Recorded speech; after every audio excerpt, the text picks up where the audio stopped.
Welcome to our tutorial on how to fold a screen house in 3 quick steps. Step 1. Zip up the zipper and fold all panels flat.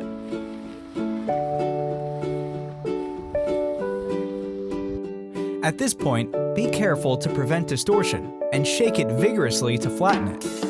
Check for any distortion beforehand.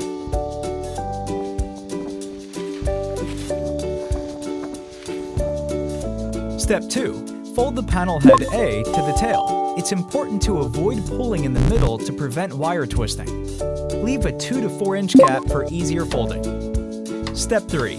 Combine the left B and right C sides, leaving some vertical misalignment. Secure the B and C sides. Push A inward, then lay B and C down in sequence. Use the elastic band to bind it and place it back into the bag. You've successfully folded your screen house. Thanks for watching.